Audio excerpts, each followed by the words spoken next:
एक नगर में एक बहुत धनी सेठ रहता था। वो अपने बेटे की किसी बुरी आदत से परेशान था। वो जब भी बेटे से आदत छोड़ने को कहता तो एक ही जवाब मिलता, क्या पिताजी, अभी तो मैं बहुत छोटा हूं, धीरे धीरे ये आदत छोड़ दूंगा। लेकिन उसका बेटा इतना कहने के बाद फिर से उन्हीं हरकतों में लग जाता और कभी भी अपनी बुरी आदत छोड़ने का प्रयास नहीं करता। उन्हीं दिनों गांव में एक संत पधारे हुए थे।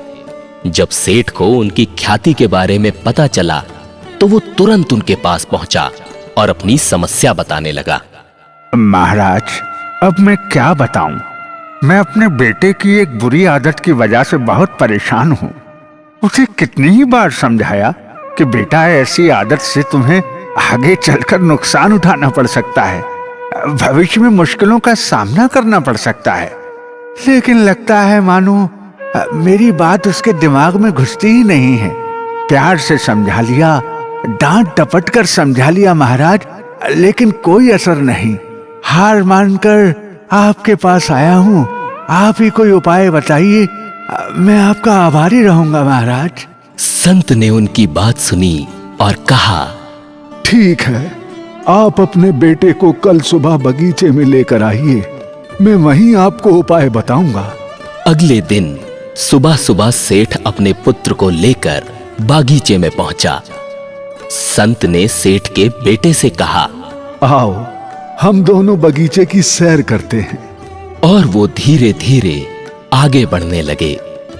चलते चलते संत अचानक एक छोटे से पौधे के पास रुके और लड़के से कहा, अच्छा, क्या तुम इस छोटे से पौधे को उखाड़ सकते हो? जी हां, इसमें कौन सी बड़ी बात है। और ऐसा कहते हुए लड़के ने आसानी से पौधे को उखाड़ दिया। फिर वे आगे बढ़ गए और थोड़ी देर बाद महात्मा जी ने थोड़े बड़े पौधे की तरफ इशारा करते हुए कहा, क्या तुम इसे भी उखाड़ सकते हो? सेठ के बेटे को तो मानो इन सब में कितना मजा आ रहा हो। वो तुरंत पौधा उखाड़ने में लग गया। इस बार उसे थोड़ी मेहनत लगी, पर काफी प्रयत्न करने के बाद उसने उस पौधे को भी उखाड़ दिया।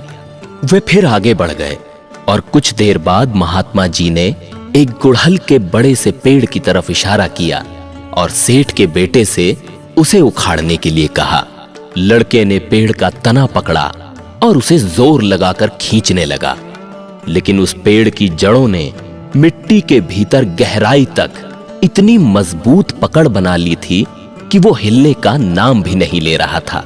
बहुत प्रयास करने के बाद भी जब पेड़ टस से मस नहीं हुआ तो लड़का हांफते हुए बोला, अरे ये तो बहुत मजबूत है, इसे उखाड़ना असंभव है।